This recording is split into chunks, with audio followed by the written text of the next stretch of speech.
Does the front-facing camera on the LG V20 suck? Well, I don't know. I don't think the camera sucks. I think it's the software. Because when I'm using the multi-window mode right now, you can still see me pretty well without any additional light, even though I'm under here and I'd have to come out into the light to get a little more light on me. But I'm in a poorly lit situation, but there's not much noise.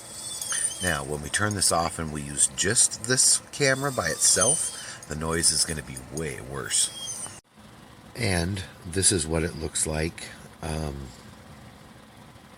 on the automatic settings for the front-facing camera. I tried going to manual, and it turns out the manual controls, I think, as far as I can tell, are only for the main cameras.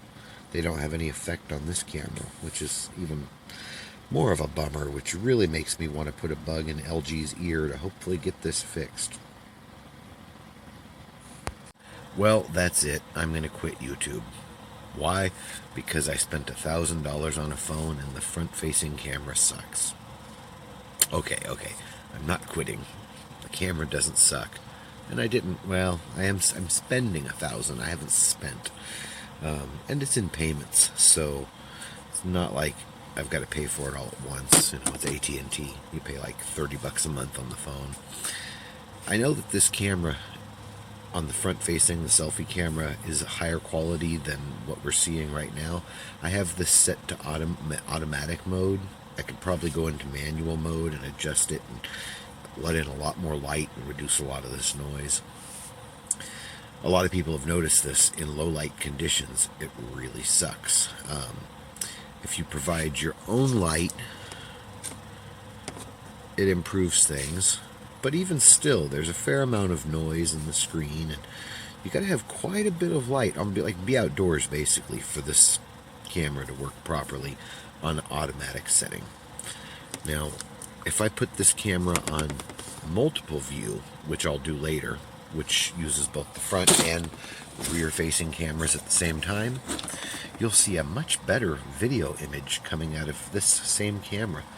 It won't be nearly as noisy, and yeah, so I don't know. It's something they can fix in the software, and hopefully they'll get to it soon. Other than that, I'm loving this phone. I'm loving how fast it charges. The battery holds pretty good length of a charge, but even if it's not as long as, no phone battery is going to really last you all day if you use your phone all day. But you can recharge it back to almost completely full so fast with the fast charger that it just blows my mind. So yeah, not only am I not quitting YouTube, let's go ahead and put some light back on. That was better, wasn't it? Ooh, that's right in my eyes. That's not better. Not only am I not quitting YouTube, but I just bought something called the Vimble, like a gimbal, but with the letter V as in Victor instead of G as in George. It's a new company that uses Feiyutech gimbal technology. They're building something to compete with the DJI Osmo. Right now it's just on a Kickstarter campaign. I've already signed up for the early bird pledge. I believe I'll have it by the end of the month, hopefully sometime in January at the latest. And that'll stabilize my videos and has a ton of features just like the DJI Osmo does. Sorry, that was right in my eyes and really fucking with me. So I don't know why all these other people are quitting. Some of them I don't think they're really quitting. Some of them I think they'll be back pretty soon. Not just Casey Neistat and PewDiePie, and there's a bunch of big ones. But even within our own circle, there's several people who've quit, or they're taking breaks, or some have really quit permanently. I'm not going to quit. I think with the whole Casey Neistat thing, he had a meeting with a politician a month or so ago, and then he endorsed that politician, and now he's quitting his daily vlogs. I think he was promised some sort of political favors, and don't be surprised if he gets some sort of an appointed position or even runs for some sort of office soon. They're probably going to appoint him to a position, let him work that for a few years, and then I don't know. He's old enough he could run for office now of some sort. There's something going on. Watch closely. I got a feeling you're going to see something come out of that, and you're going to go, oh, that's what he was paid. He got offered this. Maybe I'm wrong. We'll see. Anyways, I also bought a new television, an LG television, to go with my LG phone. You'll see it in a minute on the multi lens view that I'm going to edit onto the end of this to show you the difference in the light quality with the same camera. All the smart TVs are a little bit different.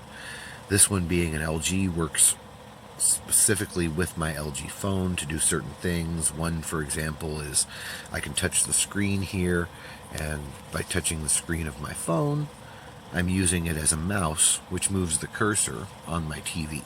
Kind of neat. The TV has all these different apps that I can download and access to my Google Play stuff. You probably have your own smart TV. If you don't, it might be time to get one. Now, how am I going to provide internet for it? Well, I've got hotspot on my AT&T phone. I've also signed up for this special internet plan called PC for the People. $10 a month, unlimited, high speed, through Sprint. I know, Sprint sucks, and it's not everywhere. I have some friends that say Sprint is okay if you're in a good signal area for them. A lot of the areas I go to don't have Sprint, but at $10 a month, it costs a little more if you don't pay for a full year. I paid $40 for 3 months, so it's like $13 a month. Not even that. A little more. Anyways, it costs basically nothing. And if I pay for a full year and I only actually technically use it, 300 days out of the year, or even 250 days out of the year, because the other 150 I'm out of Sprint's service area, it'll be worth it, especially if I can use it for my games, which is one of the reasons I went with this LG TV. Aside from the intercompatibility between my phone and the TV, I wanted something that was going to be really good for video gaming. It's 24-inch, which is about as big as you're going to want in a motorhome like this. And with professional gamers, they don't really usually, like if you watch professional video gaming competitions, they don't use the biggest screens anyway, so I wouldn't really want much bigger. I considered 32, but that just seemed to be too much for me. It's 19 volt though. Ideally, I'd like 12 volt. This means I'm going to have to go through a power inverter. I've got my little 75 watt power inverter, passive, there's no fan on it, so it's fairly efficient for a power inverter, but I'm still taking DC and turning DC into AC, then back into DC, after stepping it up from 12 volt to 19. Seems like it would be simpler and more efficient to somehow have some sort of a cigarette lighter plug that I plug into my 12 volt that turns it into 19 volt and keeps it DC to DC without going DC to AC to DC to AC. I don't know. Maybe somebody who's watching this has any suggestions on that. For now, I'm just going to use the power inverter. I also bought a new cheap power inverter that I'm going to try running my Xbox off of. I have a 400 watt, 450 watt that I run it off of. And I don't know, I think it should be more efficient than it is.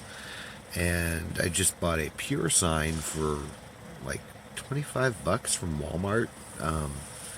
I think it's 300 watt, 600 watt max, or something like that. I read the reviews, and they say that the plug on the end is kind of cheap, and you can't get the full 300 watts without changing the plug. I don't know if that's true, but we're going to play with it.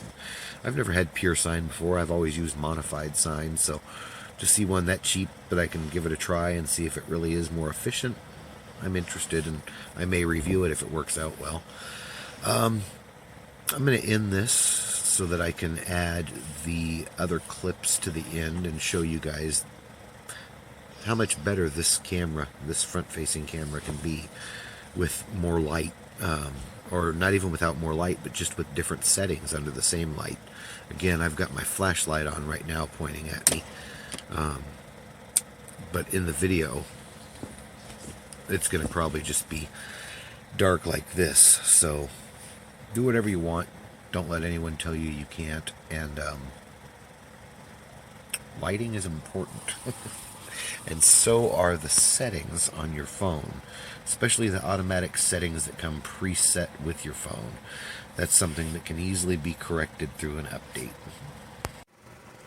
Does the front-facing camera on the LG V20 suck? Well, I don't know. I don't think the camera sucks. I think it's the software. Because when I'm using the multi-window mode right now, you can still see me pretty well without any additional light, even though I'm under here and I'd have to come out into the light to get a little more light on me. But I'm in a poorly lit situation, but there's not much noise. Now, when we turn this off and we use just this camera by itself, the noise is going to be way worse. And this is what it looks like on the automatic settings for the front-facing camera. I tried going to manual, and it turns out the manual controls, I think, as far as I can tell, are only for the main cameras.